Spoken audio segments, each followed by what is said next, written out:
Hey, it's Wes Stearns, Mo Wilson Properties. Today we're going to talk about buying raw land.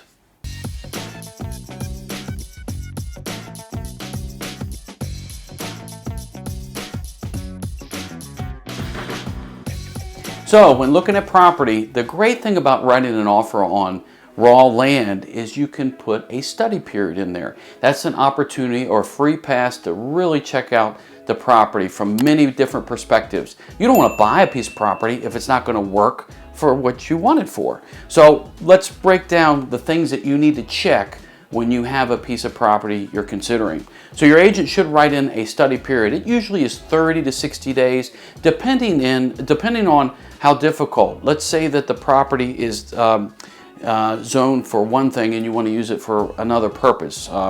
I've seen a lot of raw land around here, and I've got a client that has their own business, and they have 20 work trucks, and they want to park those 20 work trucks on that piece of property, but it's in an area that doesn't permit that. Can you imagine if I let the client buy the land only to find out later that they can't do that? That's not a very good investment. So we'll do a study period, 30 to 60 days to check out the property.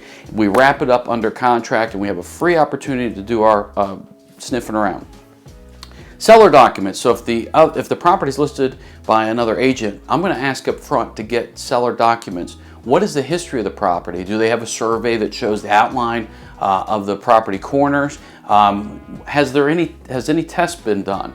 What is the zoning? So if I want to put the work trucks there, is that permissible? Are there any restrictions by the county? Does the planning, there's a piece of property just down the street here that's listed with the house, but the comprehensive plan, which is the county's plan over a long period of time, has that property as commercial. My client wants to buy that property, fix the house up, and then build another house on it. If it's not approved by the county, again, it's not going to work. So the current seller has listed that property at a high price, knowing or expecting it to be turned into commercial.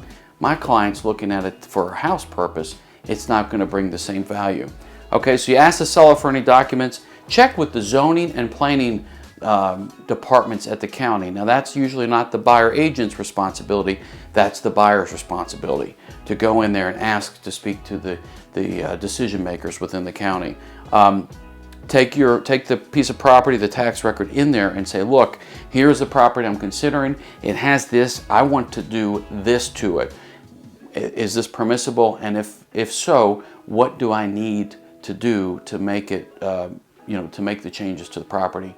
How long is that process? What is the cost of that process? HOA deed restrictions. There are properties where there was a story a few years ago in Montclair where a lady built a house and it was not going to be big enough to fit the neighborhood, and she got into a lawsuit and won. But initially, it took a couple years. She had to delay building that house because it was too small. And if you can imagine, let's say that the builder wants to build certain houses of certain size, and then all of a sudden someone wants to come in and build something that's not uniform with a planned community. That can really harm the value of the folks in the neighborhood. So see if there are any homeowners restrictions or deed restrictions or any easements that exist on the property. A lot of times they're utility easements. You're not going to see it marked on a piece of property, but they will exist, that maybe another neighbor has the right to travel across your property. Maybe the utility company has the right to dig on your property for a pipeline or access. So those are other things that you're going to look for during the study period. It's a lot of work. Financing options. If you selected a builder, maybe have the builder go to the property and make sure that he or she can determine and build the house at the cost that you want.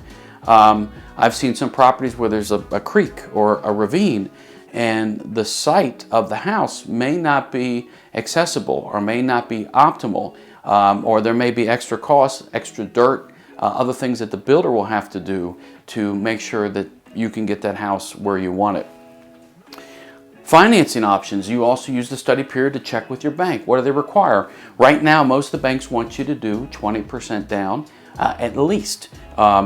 They also want to hold the paper. So from a bank's perspective, they don't want to start lending you money. A lot of the construction loans for a new home to be built, there's a draw schedule. They'll give you 6 draws or 10 draws, and by that Each time a different part of the house is built, the bank will give you, the consumer, the money that you then pay the builder or the contractor that has built or finished that phase of the house. Find out what the draw schedule is. But during that process, the bank doesn't want to give you the money unless they hold the note to the property. They don't want to lend all this money and you don't own the property yet. So it gets a little technical there. Check with the bank, make sure you can qualify for a construction loan. What is the schedule? Then meet with the builder, have them look at the property, make sure they can build, and make sure what they're going to build is within your budget also. Also, does the property perk? And what that will require is about $400 to $500, maybe more, for a soil scientist to go out, drill boreholes throughout the property to make sure the soil will absorb the waste from the house. A lot of clay or rock is not a good septic field, so you may have to go into alternative septic systems. A normal septic system is $15,000 to $18,000. An alternative system can be $50,000. So you need to do a perc test or soil work to make sure. Maybe the seller has it, but be careful. Previous tests that were done, they usually have an 18-month expiration, so you may have to renew those or retest. Same thing with a well. You can have someone go out and check to see if a well's possible, how deep, and what the cost is going to be. So there's a lot of cost there. You may see a piece of land that's $150,000. You go, wow, we can build a house on that. But you have to factor in all these other costs. If the lot is near public water and sewer, usually the county or the municipality will have a tap fee. Right now in Prince William County, some of the tap fees are $12,000 to $15,000. That's just to hook it up if it runs by the property. All right. The nice thing, if during the course of your study period, any of these things don't work for you, you have a free out. As long as you're within your study period timeline, you'll be requested to hand over any of the studies or work that you've done on the property to the seller, but you can opt out through a release of the sales contract, and you will actually get your earnest money, good faith deposit, back so long as you execute that.